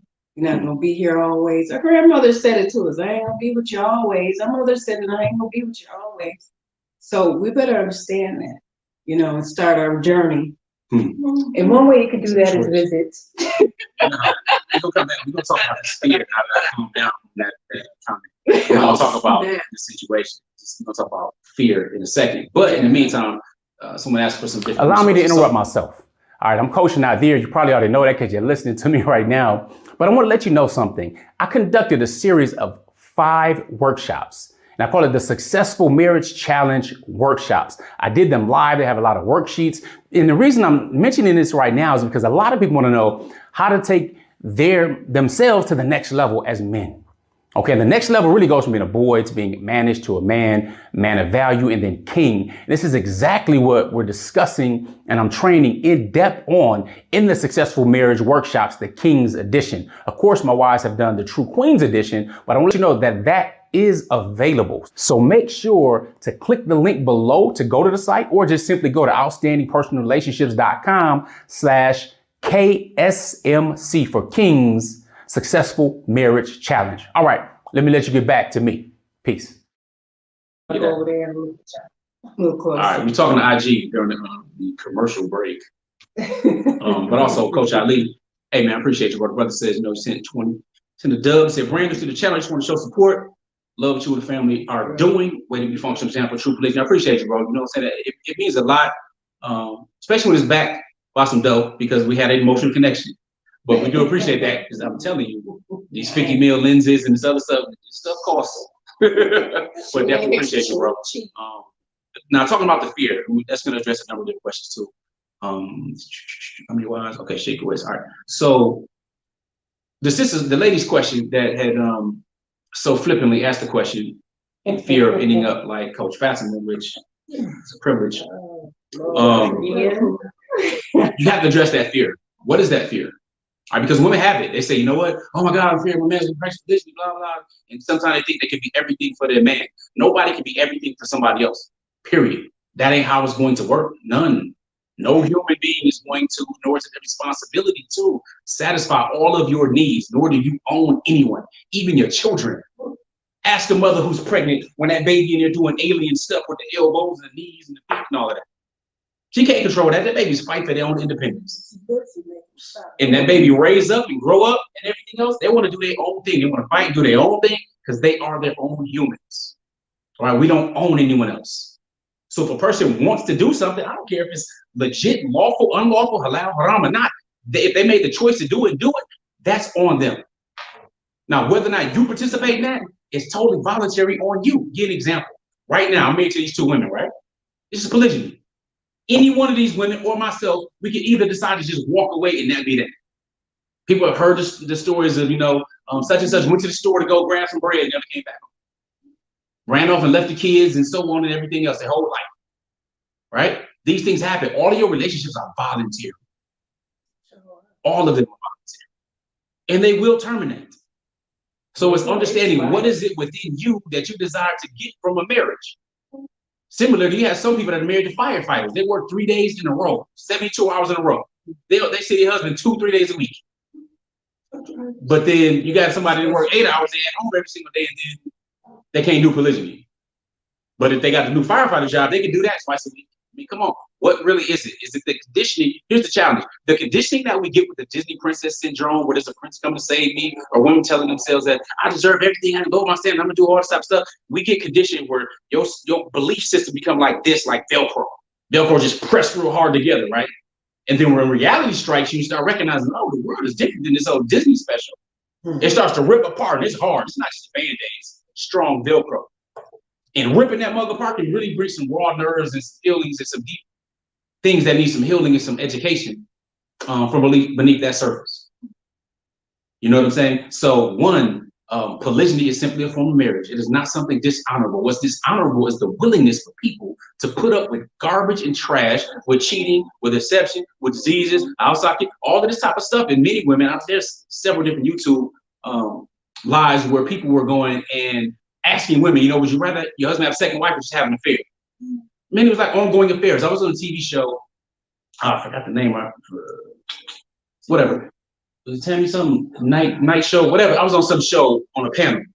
And every single person on that, not every single person, the women on the show were like, you know what, my granddaddy cheated, he was a good guy, blah, blah. That's just, it is what it is. Another lady was like, you know what, cheating ain't really no deal breaker for me. I'm too mature for that, blah, blah, blah. I would rather he do this than have another wife. Like, that's what's up. See, we're not anti-monogamy, we're simply pro-morals. You can practice monogamy if you wish. That doesn't matter. We want you to be joyful and fulfilling with it.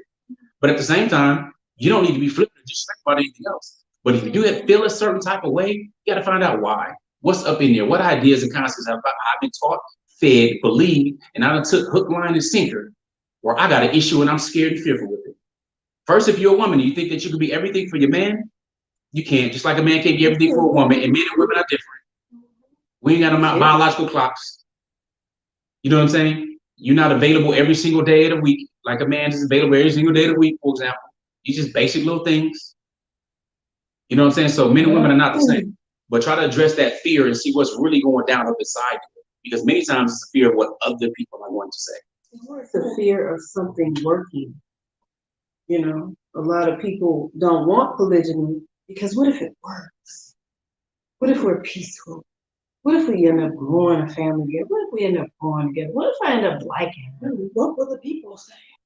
I couldn't give a flying fig what they said. I don't think I've ever been that way, especially if I can tell that you BSing me or you trying to give me that fake love. Oh, please, no. Long Beach, Shalom.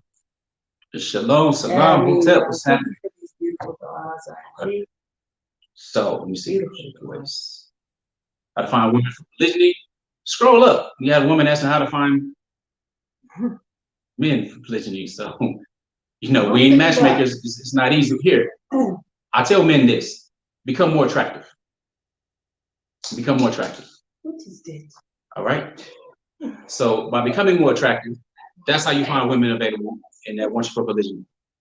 Yeah. All right. You dropped some. Of course I did. Just like a fortune teller. Yeah, all right. That's not a good example, but all right. What is? So I put my own out. Can't really see what the goal is. Become more attractive. That means increase your leadership skills, increase your financial IQ, increase your communication skills, because people are looking and you don't know who's looking. All right, there are fathers like myself, there are Walis who are looking. There are women that are looking for their children. There are aunts that are looking for their nieces. All right, there are people that are looking for men who are qualified to be good husbands. And many times it won't necessarily matter if you're already married. They might prefer not, but if you're a good husband and you already got a track record and stuff like that, then opportunities will present themselves to you. So one is to become more attractive, but we don't have any resources for matchmaking when it comes to polygyny. Excuse me.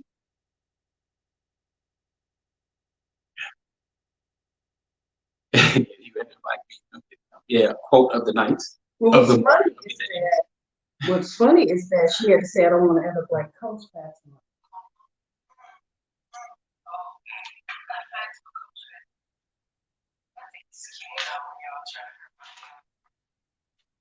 My mom said, how many books have you read, Coach? Countless. No, I haven't. I think I stopped. Well, I went to a part of my library, the physical books, and it was like over 300 something. I'm about to tell you, So it's hundreds. It's hundreds. Not quite 1,000, I don't think. I'm not sure, but I don't think. But yeah, and now it's easier with Audible. But how many books have you had? Yeah. So all right. So the question goes down there. What foundational tips do you have for balance between two wives for a polygamous marriage? What foundational tips do you have for balance between two wives for a polygamous marriage? I have to answer first because they say Coach Nazir. Ladies jump in and then read. What foundational tips do you have for balance between two wives for a polygamous marriage? Foundational tips. I can't say foundational tips because there are only two categories in polygyny that are necessary to win at polygyny to get better as a man. There are the measurables and there are the intangibles. All right, the measurables, time, that's money. So for us, well, I'm on a 24-hour schedule. All right, I know some brothers that are on a 3-day schedule. 3-day schedule take 1 day for himself.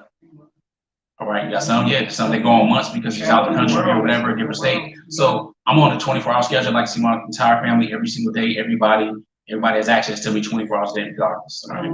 So time, easy part, the money part, easy part, these are things that can be calculated. All right.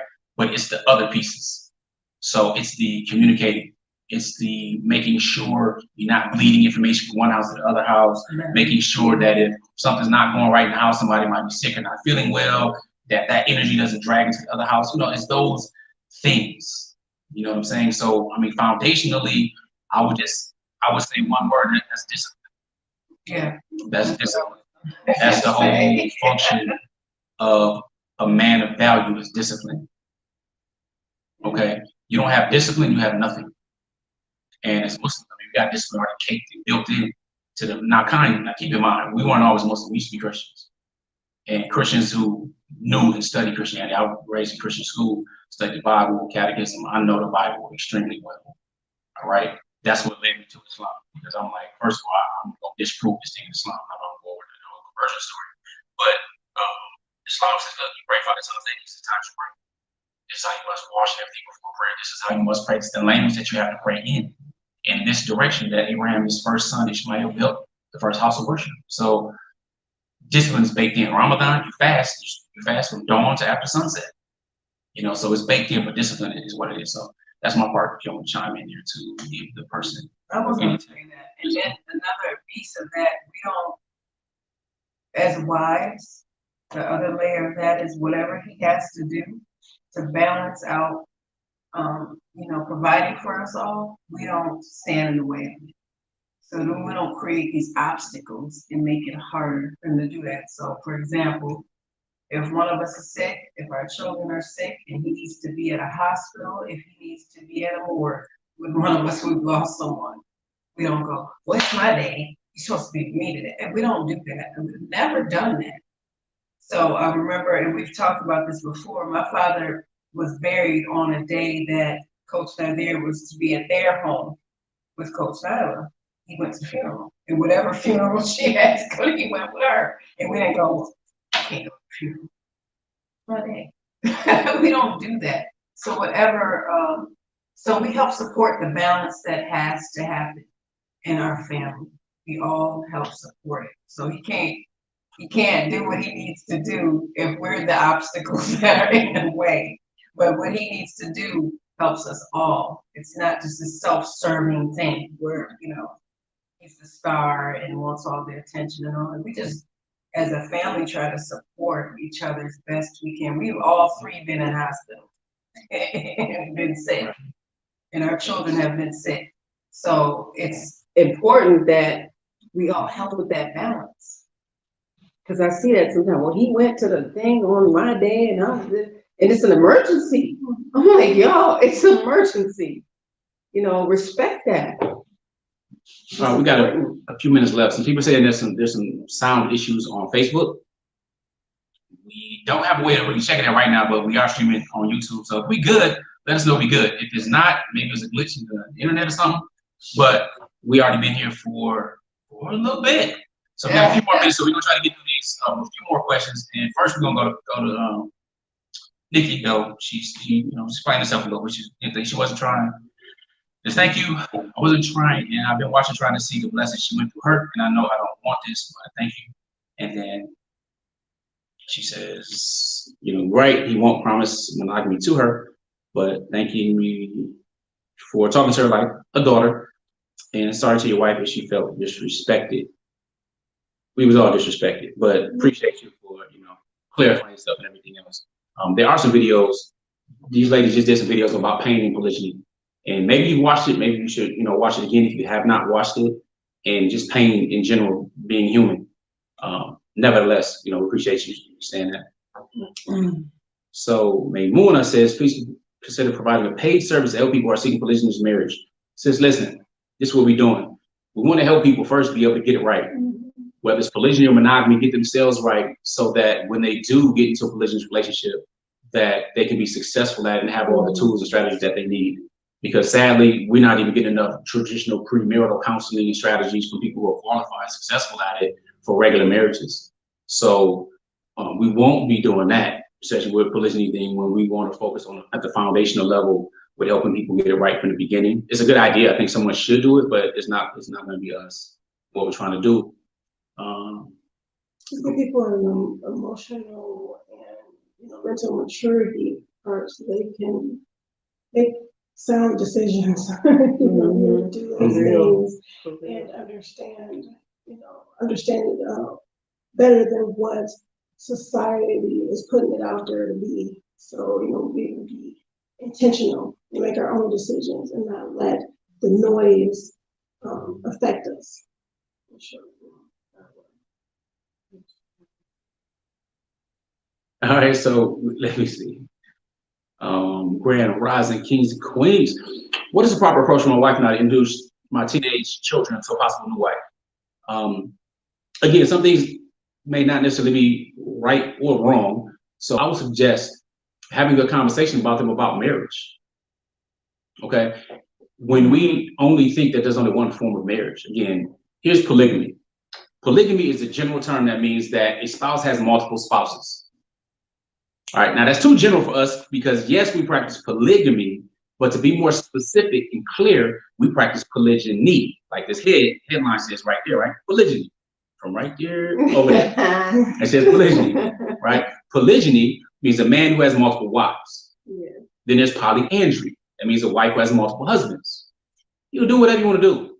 All right, you could look historically and kind of see what was practiced most. Usually people say polygamy and they meaning polygyny. All right.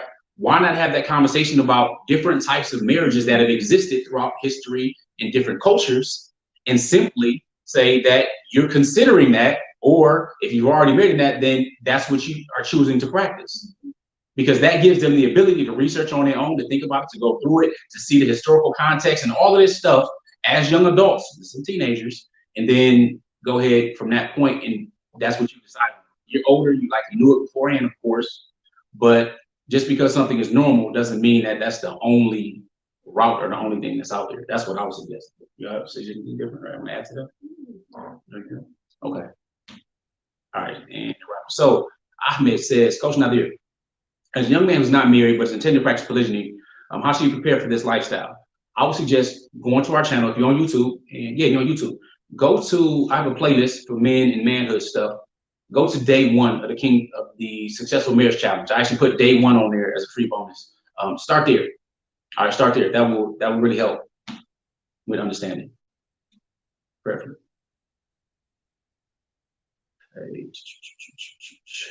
All right, remember, we put questions in front of the. All right, Zainab says, this is Zainab. Yeah, we came on the show last year. Let me start by saying shout out to Coach Fatimah and Nyla. The sister would be blessed to end up like you both. God-fearing women who protect their peace. My left. May Allah increase you all.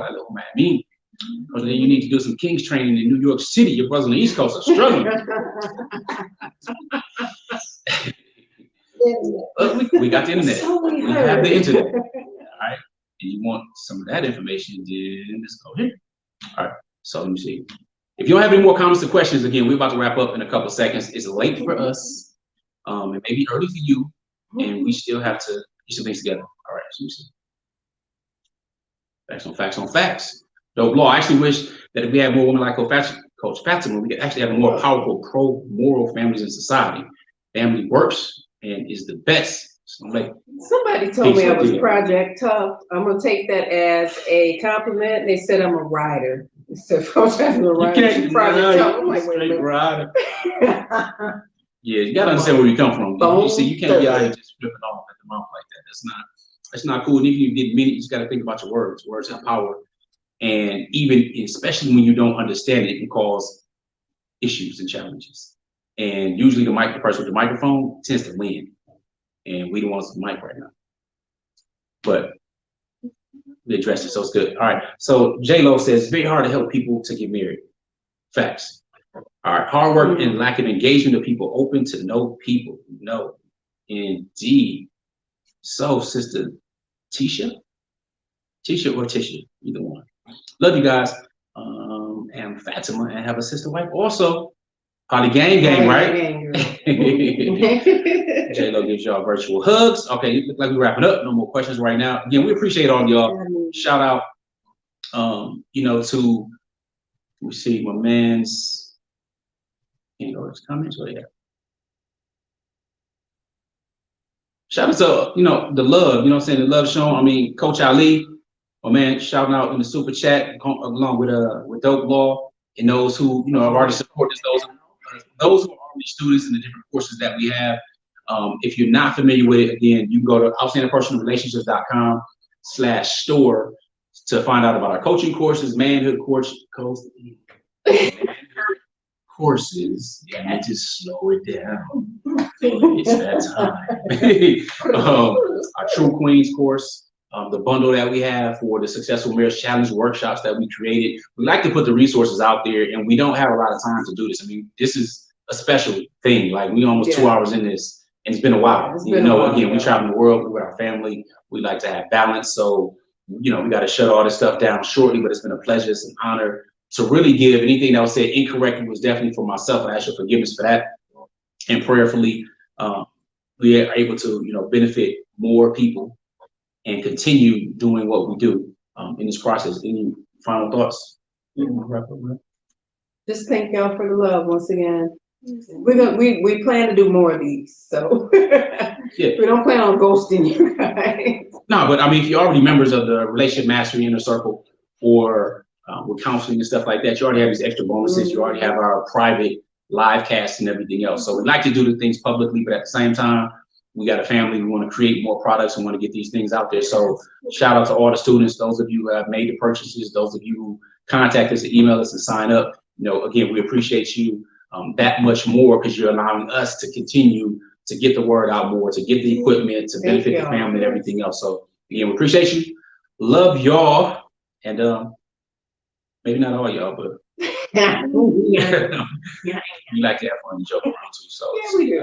Food lover says you guys are impacting the world and the Ummah. Thank you for taking the blow so that everyone after your example could have it easier. Inshallah. We know how to block. It's nothing. We know how to block from low. You're dealing with black people from America that have converted their deen and everything else. It's nothing. Alhamdulillah. All praises to Allah indeed. All right. So with that, we will wrap up with GLC. And IG, we see you. See y'all. Make sure you're growing intentionally. Loving fearlessly. And connecting on a higher level every single day. Yay, so yay. I don't care.